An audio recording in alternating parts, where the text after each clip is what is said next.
Hello! Video అనేది comments మీద ఉంటుంది. కామెంట్స్ అనేది కూడా చాలా ఇంపార్టెంట్ సి ప్లస్ ప్లస్‌లో. యాక్చువల్లీ కామెంట్స్ అనేది ఎందుకు యూజ్ అవుతుందంటే, మనం రాసిన కోడ్ అనేది ఎవరైనా చదివేటప్పుడు లైన్ బై లైన్ కొంతమందికి అర్థం కాకపోవచ్చు.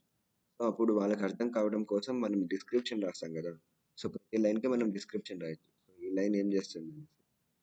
సో, ఇక్కడ చూసారంటే నేను ఆల్రెడీ ఒక ప్రోగ్రామ్ రాసున్నాను. సో, ఇందులో 4 లైన్స్ అయితే ఉన్నాయి. ఈ లైన్స్‌లో ఇప్పుడు ఫస్ట్ లైన్ ఏం చేస్తుంది? సెకండ్ లైన్ ఏం చేస్తుంది? సో, ఈ 4 లైన్స్ వల్ల యూజ్ ఏంటి? సో, ఒక్కొక్క లైన్ ఆహ్, ఎలా అయితే మనం యూజ్ చేస్తున్నాం. సో, దాని యొక్క ఇంపాక్ట్ ఏంటి అనేది మనం స్పెసిఫై చేయొచ్చు కామెంట్స్‌లో. ఓకేనా? సో, వాటిని కామెంట్స్ అంటాం. ఇప్పుడు నేను ఈ ప్రోగ్రామ్ ఏంటివన్నీ ఫస్ట్ ఎక్స్‌ప్లెయిన్ చేస్తాను. సో, ఇప్పుడైతే కామెంట్స్ మెన్షన్ చేయలేదు. సో, నేను కామెంట్స్ మెన్షన్ చేయకముందు ఎలా ఉంది? కామెంట్స్ చేసిన తర్వాత ఎలా ఉంటుంది? డిఫరెన్స్ మీకే తెలుస్తుంది. ఇప్పుడు కామెంట్స్ లేకుండా ఉన్నప్పుడు మనం ఫస్ట్ ఎలా అర్థం చేసుకోవాలంటే ఫస్ట్ లైన్ నుంచి రావాలి. లైన్ ఏంటి? స్ట్రింగ్ నేమ్ అని ఉంది. అంటే ఒక వేరియబుల్‌ని డిక్లేర్ చేస్తున్నాం. Of type string. ఓకేనా? స్ట్రింగ్ టైప్ వేరియబుల్‌ని డిక్లేర్ చేస్తున్నాం. ఆ వేరియబుల్ నేమ్ అన్నమాట. ఓకేనా? తర్వాత కౌట్ యూజ్ చేసాం. అంటే అవుట్‌పుట్‌ని ప్రింట్ చేయడానికి. కౌట్ వాట్స్ యువర్ నేమ్. సో, ఇది యాస్ ఇట్ ఈస్‌గా ప్రింట్ అవుతుంది. ఓకేనా? అవుట్‌పుట్. తర్వాత ఏం చేస్తున్నాం? Cin name. అంటే సిఇన్ అనేది ఎప్పుడు యూజ్ చేస్తాం? ఇన్‌పుట్ తీసుకోవడం. సో, ఇన్‌పుట్ తీసుకోవాలనుకున్నప్పుడు సిఇన్ యూజ్ చేస్తాం కాబట్టి, ఇక్కడ నేమ్ అనే వేరియబుల్‌లో యూజర్ ఇచ్చే ఇన్‌పుట్ వాల్యూని స్టోర్ చేసుకోవడం కోసం ఇలా యూజ్ చేసాం. సిఇన్ నేమ్ అని. సో, ఇప్పుడు యూజర్ ఏదైనా వాల్యూ ఇచ్చాడనుకో, నేమ్ అనే వేరియబుల్‌లో స్టోర్ అవుతుంది. ఓకేనా? సో, అది ఈ థర్డ్ లైన్. ఫోర్త్ లైన్ వచ్చేసి ఏం చేస్తుందంటే, ప్రింట్ చేస్తుంది యాజ్ ఇట్ ఈస్‌గా. కౌట్ అయితే ఏం ప్రింట్ చేస్తుందంటే, ఫస్ట్ హలో అని ప్రింట్ చేస్తుంది. తర్వాత నేమ్ వేరియబుల్‌లో ఏదైతే వాల్యూ స్టోర్ అయిందో అది ప్రింట్ అవుతుంది. ఓకేనా? సో, దీన్ని బట్టి ఇదంతా చదివిన తర్వాత కొంతమందికి అర్థమవుతుంది. కొంతమందికి అర్థం కాదు. సో, కొంతమంది అర్థం చేసుకోవచ్చు ఈజీగా. ఏంటంటే జస్ట్ వాట్స్ యువర్ నేమ్ అని అడుగుతుంది ప్రోగ్రామ్. తర్వాత మనం ఒక నేమ్ ఇస్తాం. తర్వాత హలో అని మనం ఇచ్చిన నేమ్ వస్తుంది. సో, ఇక్కడ చూడండి నేను రన్ చేస్తున్నాను. So, program what's your name అన్నాడు. నేమ్ ప్రింట్ చేసింది. ఇప్పుడు మనం ఒక నేమ్ ఇస్తాం. ఓకేనా? సో, నేమ్ అనేది నేను సమ్ జాన్ అని ఇస్తున్నాను. సో, జాన్ అని ఇవ్వగానే హలో జాన్ అని వచ్చింది. సో, ఇది ఇంతే ప్రోగ్రామ్. కానీ ఇప్పుడు అందరికీ అర్థమయ్యేటట్టు రాయాలనుకో ఇదే ప్రోగ్రామ్‌ని, కామెంట్స్ అనేది కంపల్సరీ యూజ్ చేయాలి. ఈవెన్ మీరు చిన్న కోడ్ రాస్తున్నా సరే, కామెంట్స్ అనేది కంపల్సరీగా యూజ్ చేయండి. అప్పుడు చదివే వాళ్ళకి అర్థమవుతుంది. ఇప్పుడు నేను దీన్నే మార్చబోతున్నాను. అందరికీ చదివినప్పుడు అర్థమయ్యేటట్టు. ఓకేనా? ఎవరైనా కోడ్‌ని అనలైజ్ చేసినా ఈజీగా అర్థమయ్యేటట్టు. సో, దానికి ఏం చేయాలంటే మనం ఇప్పుడు డైరెక్ట్‌గా ఇలా రాయలేమనమాట. ఇప్పుడు స్ట్రింగ్ నేమ్ అని ఉంది కదా! సో, అంటే ఏంటి మీనింగు? మనం డిక్లేర్ చేస్తున్నాం ఒక స్ట్రింగ్ టైప్ వేరియబుల్. సో, అది మనం డైరెక్ట్‌గా ఇలా రాయలేం. డిక్లేరింగ్ స్ట్రింగ్ టైప్ వేరియబుల్ అని. ఓకేనా? ఇలా రన్ చేస్తే ప్రోగ్రామ్ ఎర్రర్ వస్తుంది. సో, చూసారా ఎర్రర్ వస్తుంది. అంటే ఏంటంటే మనం ఇలా డైరెక్ట్‌గా రాసేసామంటే ఇది సింటాక్స్ ఎర్రర్ వస్తుంది మనకు.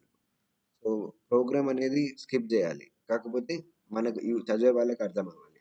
సో, దానికోసమే కామెంట్స్ అనేవి వస్తాయి. అన్ని ఇలా ఇలా స్పెసిఫై చేయాలి. ఓకేనా?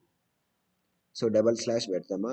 డబుల్ స్లాష్ పెడితే ఏం చేస్తుందంటే కంపైలర్ అనేది దీన్ని స్కిప్ చేస్తుంది రన్ చేసేటప్పుడు. ఓకేనా? కాకపోతే ప్రోగ్రామ్‌లోనే ఉంటుంది. ఇదొక కోడ్‌లో ఒక పార్ట్ మాత్రమే. ఓకేనా? ఈ కోడ్ ఉంది గదా!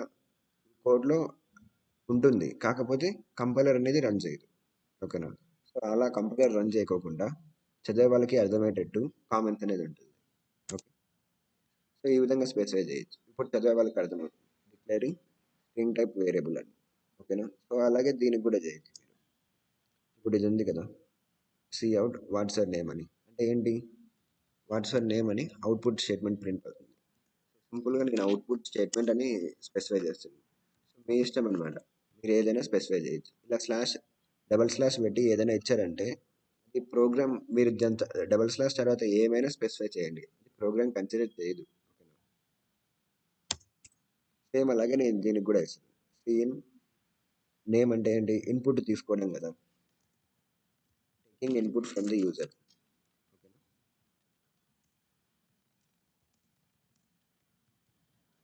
సో, ఇది. నెక్స్ట్ ఏంటి? లాస్ట్ లైన్ అవుట్పుట్ ప్రింట్ చేస్తాం. అంటే గ్రీటింగ్ విష్ చేస్తున్నాం కదా యూజర్‌ని. హలో అనేసి తర్వాత అతని నేమ్ వస్తుంది కదా! సో, సింపుల్‌గా గ్రీటింగ్ అని పెడుతున్నాను. అంటే మీ ఇష్టం. అది కామెంట్ కాబట్టి మీ ఇష్టం వచ్చినట్టు రాసుకోవచ్చు. సో, ఇప్పుడు నేను రన్ చేశాననుకో, ఎర్రర్ అనేది ఏం రాదు. ఓకేనా? ఎందుకంటే ఇవన్నిటిని కన్సిడర్ చేయట్లేదు. ఇక్కడ నేను ఏవైతే రాసాను ఇంగ్లీష్ స్టేట్మెంట్స్ వాటన్నిటిని నేను కామెంట్స్‌లో పెట్టాను అది. సో, కామెంట్స్‌లో పెట్టినప్పుడు ఏంటంటే ప్రోగ్రామ్ అనేది కన్సిడర్ చేయదు. ఓకేనా? సో, వాటన్నిటిని స్కిప్ చేస్తుంది. ఇవన్నీ లేనట్టే ఉన్నా గూడా ఓకేనా ప్రోగ్రామ్‌లో. సో, యాజ్ ఇట్ ఈస్‌గా రన్ అయింది చూసారా? రన్ చేసి మళ్ళీ రన్ చేస్తున్నాను. వాట్స్ యువర్ నేమ్ అని అడుగుతుంది. మళ్ళీ నేను జాన్ అని ఇస్తున్నాను. హలో జాన్ అని వచ్చింది. అంతే అయిపోయింది ప్రోగ్రామ్. ఓకేనా? ఇవి కామెంట్స్ అంటే. సో, ఇంతకుముందు ఉన్న దానికి, ఇప్పుడు ఉన్న దానికి డిఫరెన్స్ చూడండి. ఇప్పుడు చదివినా సరే ఎవరైనా ఈవెన్ ప్రోగ్రామింగ్ రాని వాళ్ళు చదివినా సరే అర్థమవుతుంది కొంచెం. ఓకేనా? సో, అది కామెంట్స్ అంటే. Okay. So, one more thing ఏంటంటే ఇప్పుడు ఇక్కడ మనం స్ట్రింగ్ నేమ్ అని ఇచ్చాం. వీటిని కామెంట్స్‌లో పెట్టకూడదు. ఓకేనా? సో, ఇప్పుడు నేను ఇక్కడ సీ ఔట్ అని ఉంది కదా! దీన్ని కామెంట్‌లో పెడుతున్నాను. కామెంట్‌లో పెట్టాలంటే సింపుల్‌గా దాని ముందర 2 స్లాష్‌లు పెట్టాలి. సో, స్టార్టింగ్‌లో. ఎక్కడి నుంచి అయితే కామెంట్స్‌లోకి వెళ్ళాలనుకుంటున్నారో అక్కడ డబుల్ స్లాష్ పెట్టాలి. ఇలా. ఓకేనా? సో, ఈ సింబల్. సో, ఇక్కడ నేను డబుల్ స్లాష్ పెట్టగానే ఇది కామెంట్‌లోకి వెళ్ళిపోయింది. సో, ఇప్పుడు కామెంట్‌లోకి వెళ్ళిపోయిందంటే ప్రోగ్రామ్ ఏం చేస్తుంది? స్కిప్ చేసేస్తుంది. సో, మనకి ఇక్కడ ఈసారి రన్ చేస్తే ఇలా రాదు. ఇంతకుముందు వచ్చినట్టు. వాట్స్ యువర్ నేమ్ అని. సో, రన్ చేశాను కదా! రాలేదు. Watts your name. ఈ స్టెప్ ఎగ్జిక్యూట్ అవ్వకుండా డైరెక్ట్ ఈ స్టెప్‌కి వెళ్ళిపోయింది. అంటే వెయిట్ చేస్తుంది అది. ఈ నేమ్ అని ఉంది కదా! సో, ఆ స్టేట్మెంట్ ఏం చేస్తుంది? యూజర్ దగ్గర నుంచి ఇన్పుట్ తీసుకుంటుంది. సో, యూజర్ దగ్గర నుంచి ఇన్పుట్ కోసం వెయిట్ చేస్తుంది. ఇప్పుడు నేను నేమ్ ఇస్తున్నాను. సో, అయిపోయింది ప్రోగ్రామ్. ఎందుకంటే ఈ స్టేట్మెంట్‌ని స్కిప్ చేసింది. ఓకే. సో, అదనమాట కామెంట్స్ అంటే. సో, ఇలా ఎలా అంటే అలా కామెంట్స్‌ని యూజ్ చేయగలం. మనం వేటినైతే మనం ప్రోగ్రామ్ స్కిప్ చేయాలనుకుంటున్నామో అలాంటి వాటికి ఏదో ఇలాగా మనం ఏదైనా డిస్క్రిప్షన్ రాయాలనుకో అంటే ఆ స్టేట్మెంట్ గురించి అర్థమయ్యేటట్టు చదివే యూజర్‌కి సో, అలాంటప్పుడు. ఓకే. సో, ఈ లైన్‌ని తీసేయాలనుకుంటున్నారు. డైరెక్ట్ ఇలా తీసేయొచ్చు. ఆర్ వన్ మోర్ థింగ్ కామెంట్‌లో పెట్టొచ్చు. సో, ఇలా డబుల్ స్లాష్ పెట్టారనుకో ఈ లైన్ ఉన్నా లేనట్టే అనమాట. మీరు ఇలా రిమూవ్ చేయనవసరం లేదు. ఓకేనా? సో, ఇది కూడా ఇంకొక యూజ్ అనమాట. ఓకే. సో, వీటిని కామెంట్స్ అంటారు. ఓకేనా? సో, వీటి ఈ విధంగా కామెంట్స్‌లో పెట్టేస్తే చదివేటప్పుడు ఈజీగా ఉంటుంది.